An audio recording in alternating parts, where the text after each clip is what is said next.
Welcome to My Spoonie Sisters, featuring stories from special guests dedicated to empowering those with chronic illness. Our goal? To connect people and provide the support and tools they need to live a better life. For those with chronic illness, our energy levels just fade faster. We must be more purposeful with the spoons allotted to us. So grab your coffee or tea, sister, and tune in as My Spoonie Sisters share stories of living with chronic illness.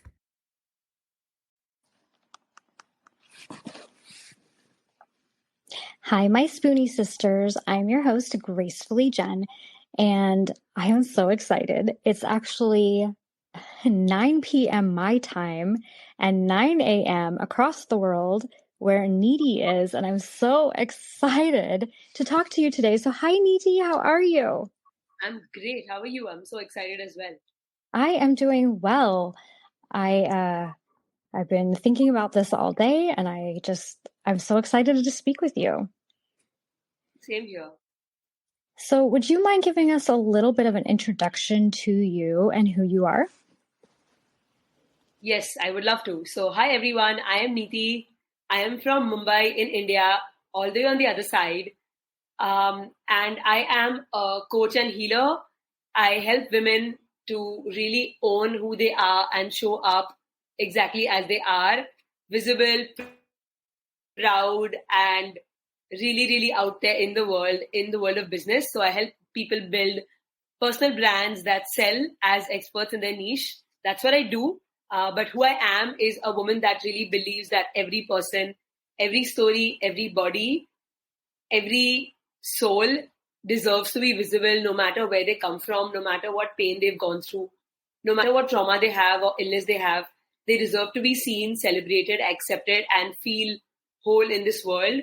So that's the reason why I wanted to be on this podcast, is to share my story and to let everyone else know who has similar stories or who have felt broken at some point of time, to know that however broken they feel, they are still welcome in this world. And that's just such a beautiful thing. I think what you are doing is just amazing, and how you're connecting with and celebrating people. I love it. So I guess what I want to back up and talk about a little bit is you are a Spoonie sister, and that's part of why I wanted to bring you on here. Would you mind telling us a little bit of your background in that? Yes. So I was diagnosed with hypothyroidism when I was in ninth grade. That is one of my autoimmune illnesses. The other one is there's some debate around this, but I was also diagnosed with eczema, which is a skin condition when I was also, I think, maybe 10 or 12 years old. And I was diagnosed with vitiligo, or as some people across the world pronounce it, vitiligo, when I was 18. So these are the three conditions I've had. And of course, I have a lot of skin allergies, and I get joint pains if I eat certain foods. But that's not really a diagnosis per se. It's just in connection with all of these things. So yeah, that's a bit of my history. Thank you for sharing. And do you mind sharing a little bit of what your treatment care plan has looked like for all of that? Yeah. So first of all, when it comes to hypothyroidism, what I had always been told is that, any issue with the thyroid gland is permanent. All you can do is take a pill and manage it. So that's what I did my whole life until a few years ago, and I'll come back to that. The second thing is eczema. Similarly, I was always, for the first 10 years, from age 10 to 20, I always felt like I had to just manage it with topical steroids, with, like antihistamines and all of that, without really realizing that it could be healed completely. And I could understand my body and understand what triggers it and completely heal it. So I never went down that path until I turned about 17 or 18, and I had this intuitive feeling that I think eczema can be healed. I didn't know why it came to me, but it just did. And that's when I went down a route of healing myself. And I did that without any medication. It was just about understanding what my body is, why it started in my body at that point of time at 10, what was I going through, and healing all of that. So when I healed the root cause of that, I don't have eczema anymore, no matter what I eat, how stressed I am, or how frustrated I am, or how I sleep, any of that, I still have no eczema attacks at all since the last almost uh, 8 to 10 years. So I kind of healed that. Um, then when it comes to vitiligo, I had that when I was 18. In terms of treatment plan, I've done everything you can imagine from getting ultraviolet rays and getting the discolored areas to get colored. I have tried a lot of allopathic medication, Ayurvedic medication, um, homeopathic medication, all sorts of applications on the skin, going out in the sun, not going out in the sun. Maybe in my whole life, I've gone to maybe 30 to 40 doctors for everything that I've been through. And only since the last 1 year, I am working on holistic healing for vitiligo through Ayurveda, which is an ancient Indian form of medicine, which is around 5,000 years old. And that's really helping me to heal inside out. So yeah, that's been a bit of my journey. Wow, that's a lot too. What kind of, I guess, fueled you or got you introduced into looking in that direction? So I think just about 3 years ago, when I was getting married, I was really stressed out about planning the wedding. In India, we have really crazy, huge weddings. We have 1,000 people that attend our weddings here, like 1,000 guys. That's insane, right? And there was just a lot of stress about having that many people coming, and my vitiligo spread to almost 30% of my body, and it was only on maybe 1% of my body. So it was a really big shift in just about 8 to 9 months. And I stopped recognizing myself. I would look in the mirror and not see myself. My whole face was covered, half of my hands, half of my legs.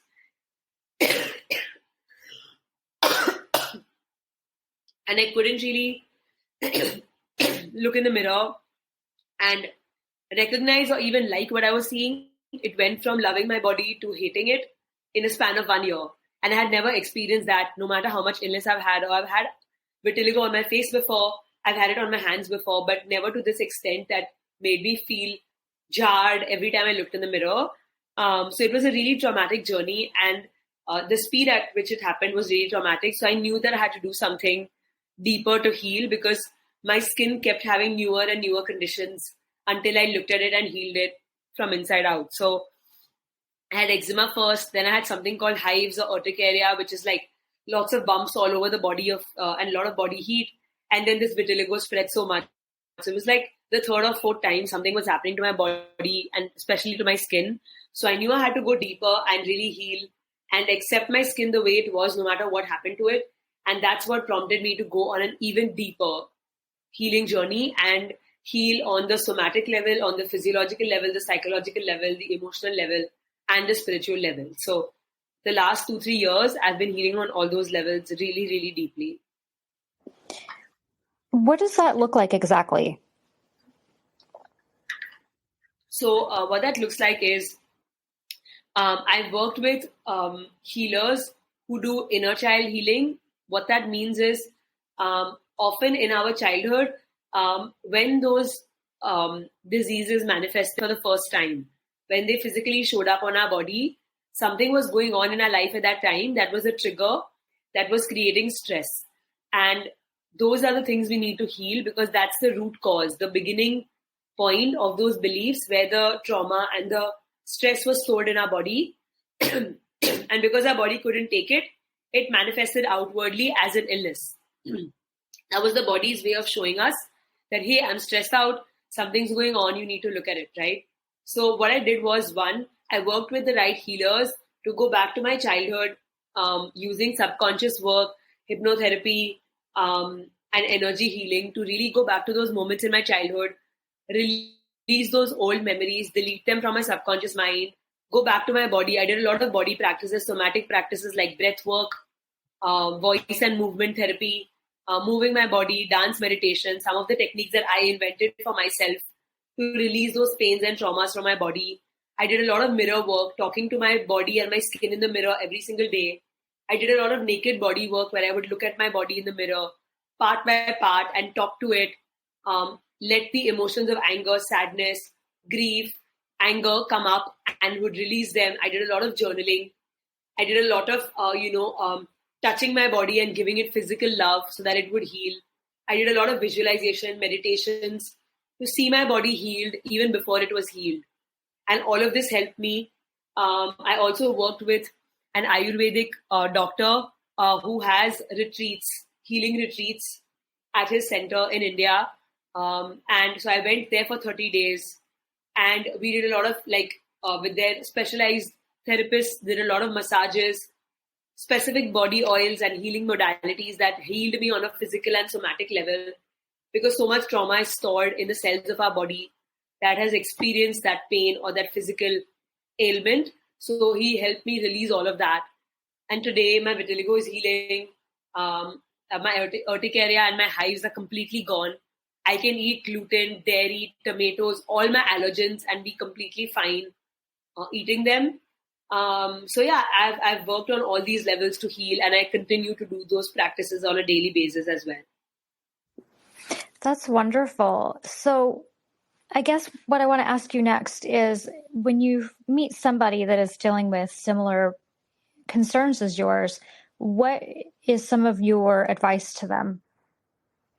I think one of the first, before I even advise them, I want to just acknowledge them and let them know that if you have skin conditions, what you're going through is as real as any other illness because skin conditions don't cause the same kind of physical pain that maybe some other illness would cause. People often feel like I shouldn't be feeling this much pain or emotional pain. It's just skin. Why am I bothered about how I look? I shouldn't be.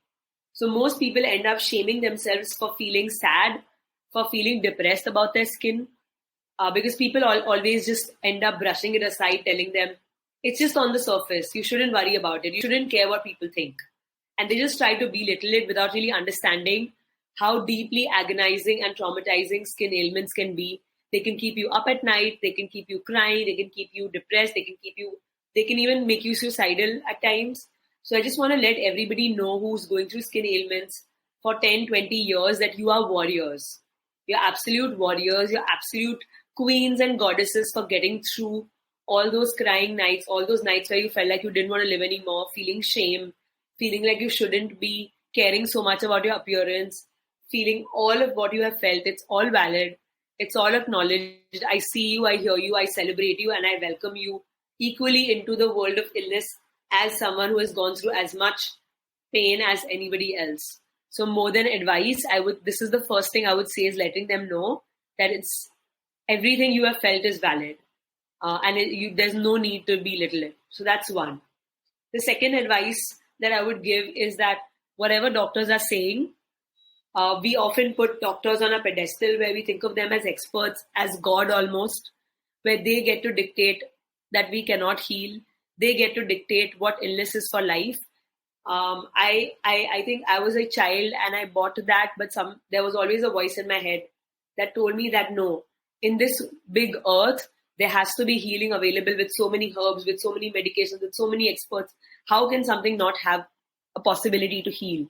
So the second thing I have to say is that every illness can be healed. Every single illness can be healed.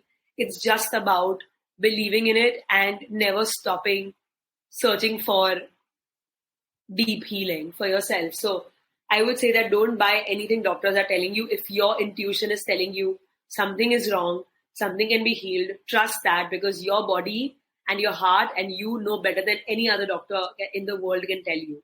So if you have a brain tumor and you believe that it can be healed, that's your responsibility to search for that answer, but don't buy into anyone who tells you healing is not possible because there are tons of people who have healed from cancer, from life-threatening illnesses, from any kind of skill illnesses or anything that you're going through. It's all can be healed at some timeline in the world. So my advice would be that if there's a voice in you that tells you it's possible, trust that.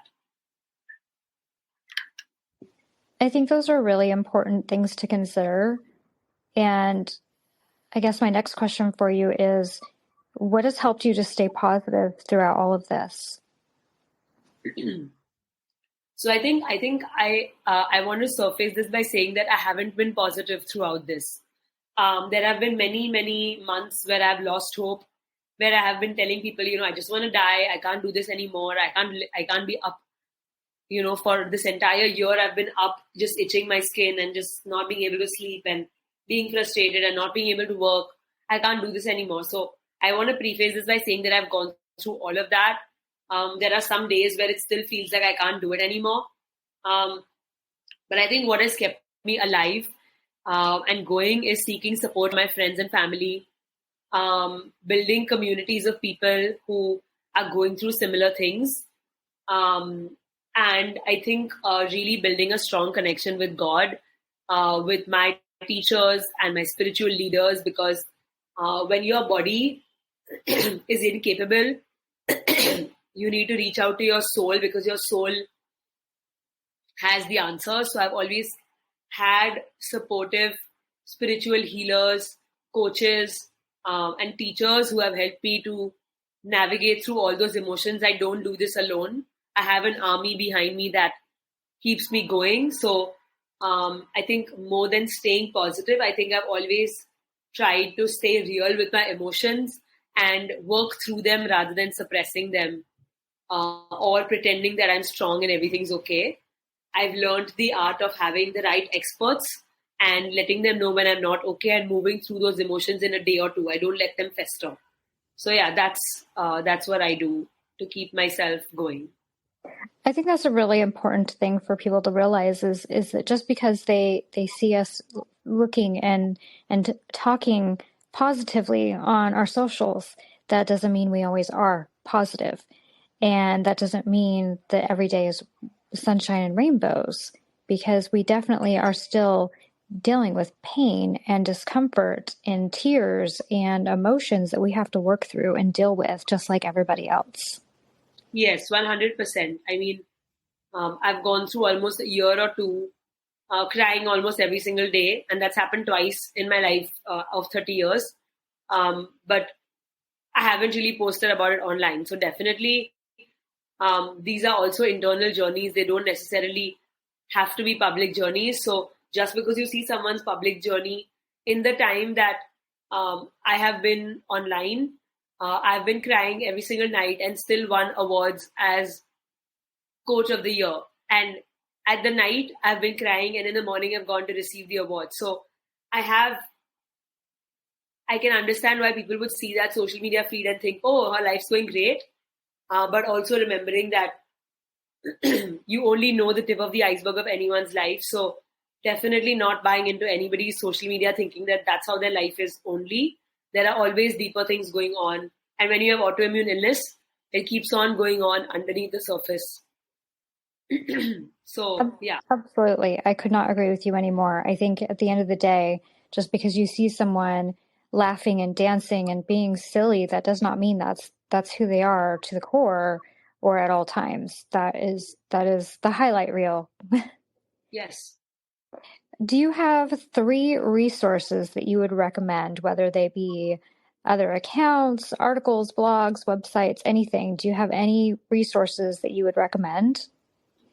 So honestly, I don't really refer to other external resources. I've just learned the art of, like developing my own intuition, my own inner voice, and I rely back on myself and what I need from within. So I think in terms of a resource, what I would let anyone give anybody a reminder is like one, whenever you're feeling off, you're feeling pain, you're feeling sad, I would just ask myself 2 questions. What am I feeling? What is the emotion that I'm feeling, and what do I need? And what is one strategy I can use to get it, to fulfill my need? And these are the 3 simple questions that whenever you're going through, let's say, pain, you can ask yourself, what am I feeling, right? I'm feeling pain and frustration. What do I need? I need soothing. I need compassion. I need to feel loved. And for example, what's a strategy I can use to feel loved? Yes, I can just ask my husband to give me a hug, or I can just play with a pet, or I can just go outside and soak in the sun, and I'll feel loved and cared for. And I just follow that strategy, and this is an instant way to boost your state of existence. Is what do I feel, what do I need, and what is one simple way I can fulfill that strategy. So instead of staying with those emotions and staying in that sadness without knowing what to do, this is a quick way to move out of it. This is what I do every time I'm down. So this is the quick recommendation that I would have to anybody who's going through a moment in their autoimmune journey. This is a really fast 5-minute way to shift your state. Those are some great tips. Thank you. So looking back, what do you wish you had known at the beginning of your journey? I think I wish I had known that every illness can be healed, and I can trust myself to go on that healing journey and not listen to the doctors as God. I think if someone would have told me just those 2 sentences, I would have started my healing journey at the age of 10, 12, 16, even more deeply. So I guess another question I have for you is, and I'm trying to figure out how to phrase this. During your journey, do you feel like you dealt with any kind of gaslighting experiences?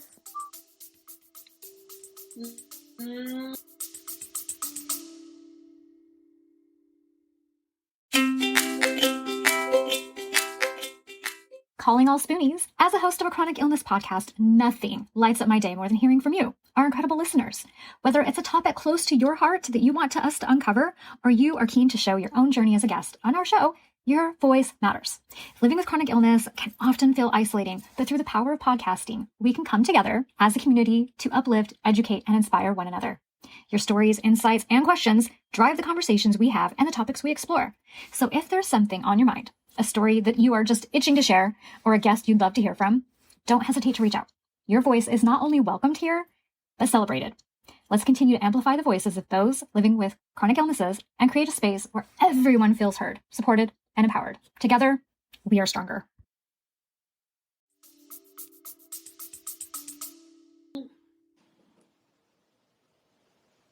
I think in terms of friends and family, I've been really lucky. God's been really kind that I've had people who have understood every shred of emotion that I've gone through, and have been there like pillars of strength, be it my mother, my father, my brother, my husband, people I've been with. So I've not had that in my family. I've had doctors do that. So I think, I've had doctors who do that more than family and friends. So how have you dealt with that when you're in this situation? Do you say anything, or do you just kind of walk away and deal with it later? I think, sorry, just give me a moment. No problem.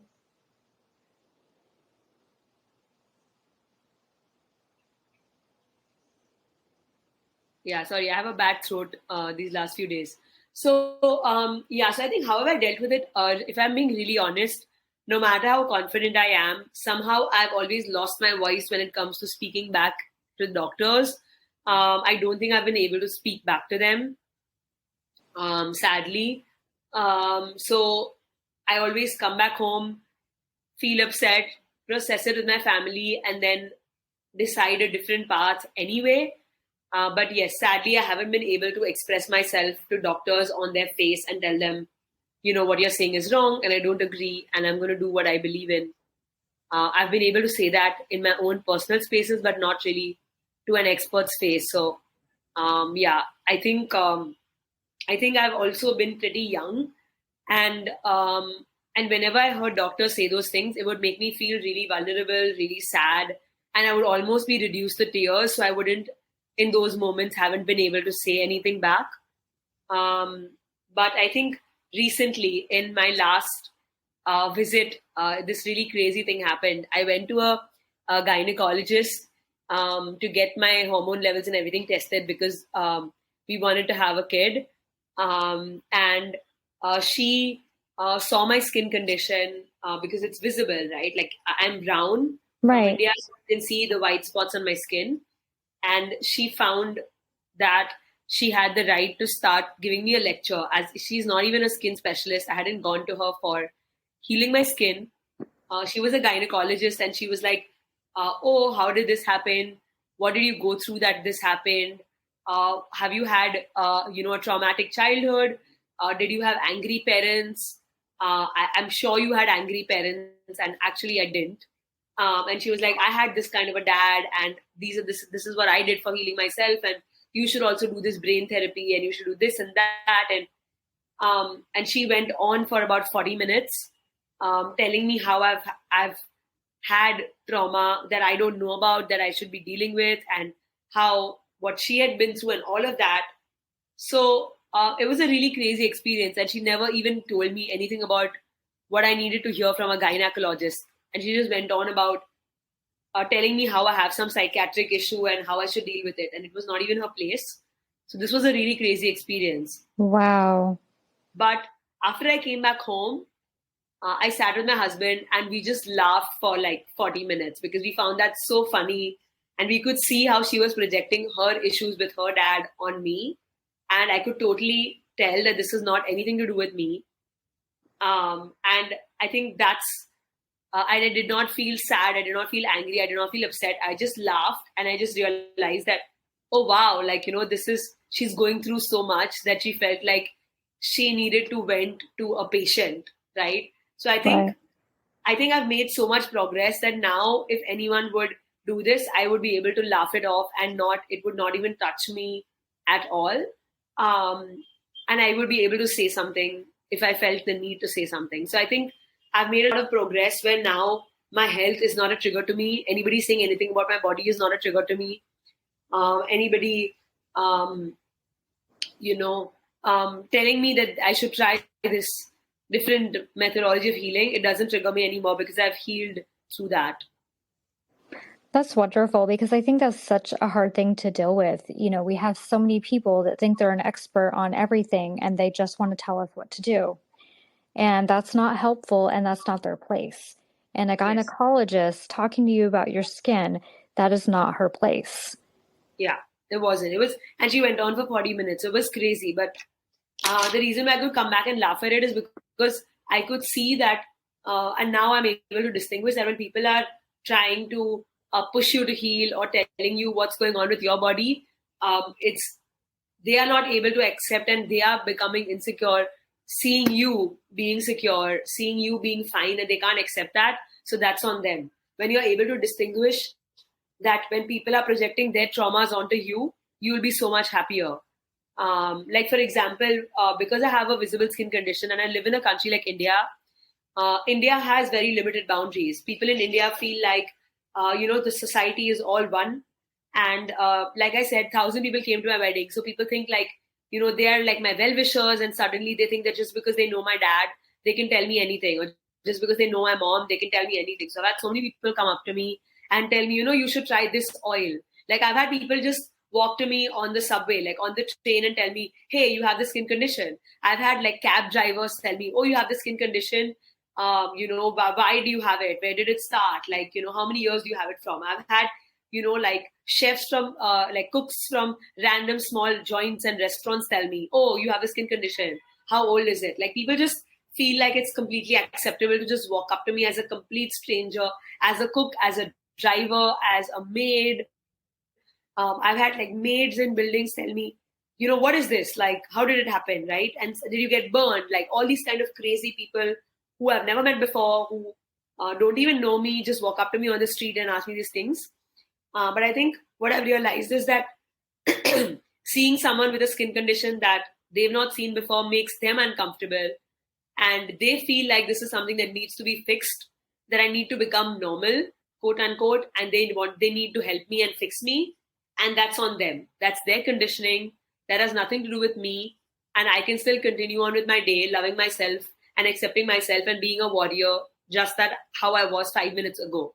So that's what I remind myself. And when I can separate their projection from my reality, it doesn't even enter my system. That's beautiful. I would love it if everyone could feel that way. Has it taken you a long time to get into a feeling of that? Yes. It's taken me 20 years. Yeah. It's taken me 20 years. It's taken me maybe 10 different therapists, healers, coaches who've supported me in that healing journey.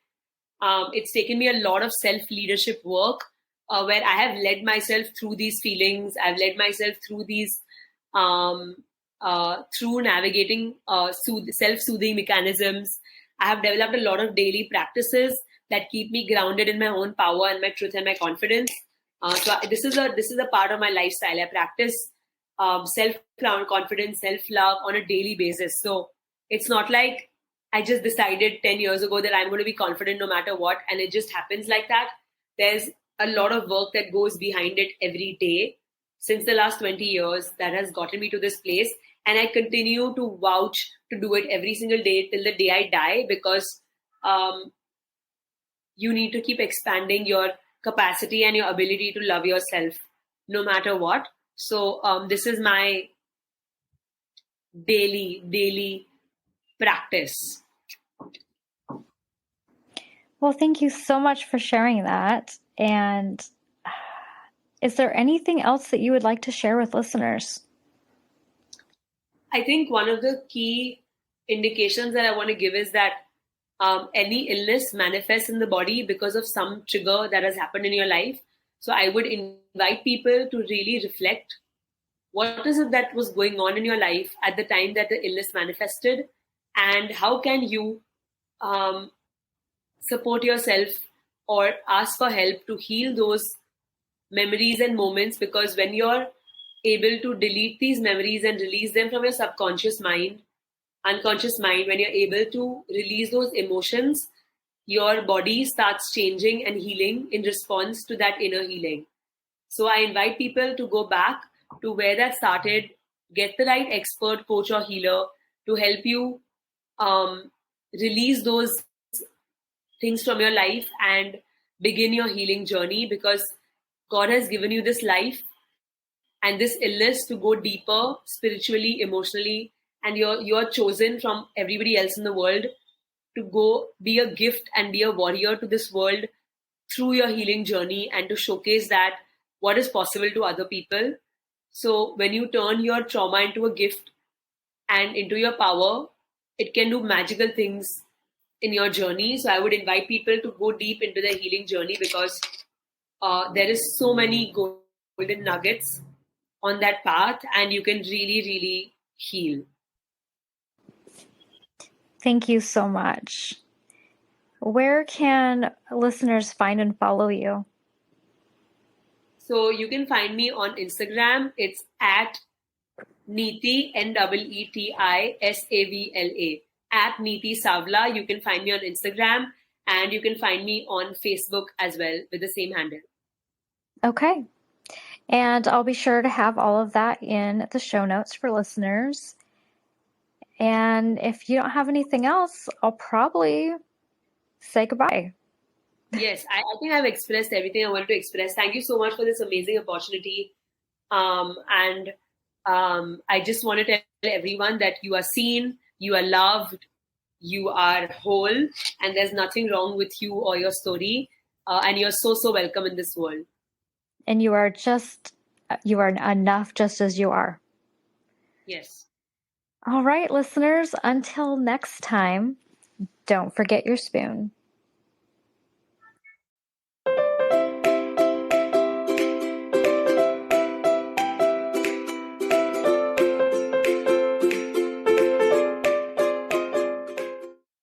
The information, opinions, and recommendations presented in this podcast are for general information only.